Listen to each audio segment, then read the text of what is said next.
ಪ್ರಿಯರಾದವರೇ, ಯೇಸುಕ್ರಿಸ್ತನ ನಾಮದಲ್ಲಿ ನಿಮಗೆ ನನ್ನ ಪ್ರೀತಿಯ ವಂದನೆಗಳು. ಹೇಗಿದ್ದೀರಾ? ಚೆನ್ನಾಗಿದ್ದೀರಾ? ಈ ಸ್ಥಳದಲ್ಲಿ ನೀರು ಬೀಳುವುದನ್ನು ನೋಡುತ್ತಾ ಇದ್ದೀರಲ್ಲ, ಒಂದು ಫಾಲ್ಸ್ ಅನ್ನು ನೋಡುತ್ತಾ ಇದ್ದೀರಿ. ಇದು ಎಲ್ಲಿದೆ ಗೊತ್ತಾ? ಇಸ್ರೇಲ್ ದೇಶದ ಒಂದು ಅಡವಿಯಲ್ಲಿ, ಒಂದು ಅಡವಿ ಪ್ರದೇಶದಲ್ಲಿ. ಇಲ್ಲಿ ಅಷ್ಟು ಗಿಡ ಮರಗಳೆಲ್ಲ ಈ ಒಂದು ಬೆಟ್ಟ ಪ್ರದೇಶದಲ್ಲಿ ಅಷ್ಟು ಇಲ್ಲ. ಆದರೆ ಇಲ್ಲಿ ಈ ರೀತಿಯಾಗಿ ನೀರಿನ ಒಂದು ಫಾಲ್ಸ್ ಇದೆ. ಅದು ಹೇಗೆ ಅಂದರೆ, ಇಲ್ಲಿ ಮೇಲೆ ಒಂದು ನೀರಿನ ಬುಗ್ಗೆ ಇದೆ. ಹೆಂಗಿದೆಯ ನೀರಿನ ಬುಗ್ಗೆ?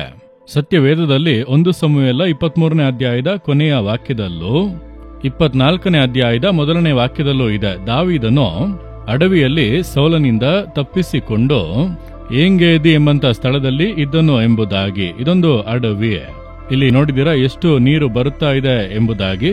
ಒಂದು ಬೊಗ್ಗೆಯಿಂದ ದೇವರು ನೀರನ್ನು ಬರಮಾಡಿ ಈ ಒಂದು ವಾಟರ್ಫಾಲ್ ಅನ್ನು ಉಂಟು ಮಾಡಿ ಒಂದು ಸಮೃದ್ಧಿಯನ್ನು ಉಂಟು ಮಾಡಿದ್ದಾರೆ.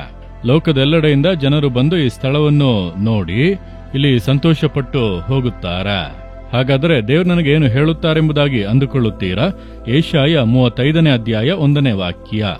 ಅರಣ್ಯವು ಮರುಭೂಮಿಯು ಆನಂದಿಸುವವು, ಒಣನೆಲವು ಹರ್ಷಿಸಿ ತಾವರೆಯಂತೆ ಕಳಕಳಿಸುವುದು.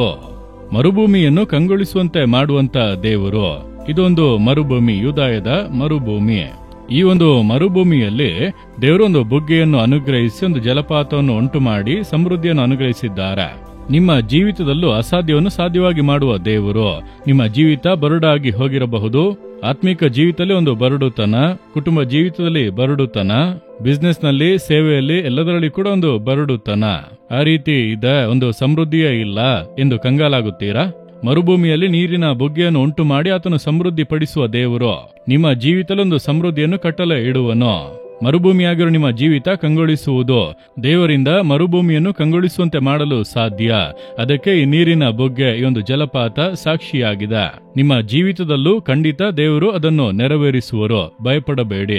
ಅನೇಕರು ನನ್ನ ಸೇವೆಯ ಹಾದಿಯಲ್ಲಿ ಜೀವಿತವೇ ಅಂತ್ಯವಾಯಿತು, ಮುಗಿದು ಹೋಯಿತು ಎಂಬುದಾಗಿ ಅಂದುಕೊಂಡರು. ಆದರೆ ಸಮೃದ್ಧಿಯಾದ ಜೀವಿತವಾಗಿ ಆತನು ಮಾರ್ಪಡಿಸಿದ್ದಾನೆ. ಅದಕ್ಕಾಗಿಯೇ ಯೇಸು ಶಿಲುಬೆಯಲ್ಲಿ ರಕ್ತ ಸುರಿಸಿ ಆತನ ರಕ್ತದ ಪುಣ್ಯದಿಂದ ನಮ್ಮ ಶಾಪಗಳನ್ನು, ಬರಡುತನಗಳನ್ನು ನೀಗಿಸಿ ಆಶೀರ್ವದಿಸುವನು. ಇಂದು ನಿಮ್ಮ ಜೀವಿತದಲ್ಲಿ ಸಮೃದ್ಧಿಯನ್ನು, ಮೇಲುಗಳನ್ನು ದೇವರು ಕಟ್ಟಲೆ ಇಡುವರು. ನೀವು ನಂಬುತ್ತೀರಾ? ನಂಬಿಕೆಯಿಂದ ಪ್ರಾರ್ಥನೆ ಮಾಡಿರಿ. ದೇವರೇ, ನನ್ನ ಮರುಭೂಮಿಯಂತಿರುವಂತಹ ಜೀವಿತವನ್ನು ಸಮೃದ್ಧಿ ಮಾಡುವುದಕ್ಕೆ ನೀವು ಶಕ್ತರು. ಯೇಸುವಿನ ನಾಮದಲ್ಲಿ ಮರುಭೂಮಿಯಂತಿರುವಂತಹ ನನ್ನ ಜೀವಿತ ಕಂಗೊಳಿಸಲಿ. ಯೇಸುವಿನ ನಾಮದಲ್ಲಿ ಆಮೇನ್, ಆಮೇನ್.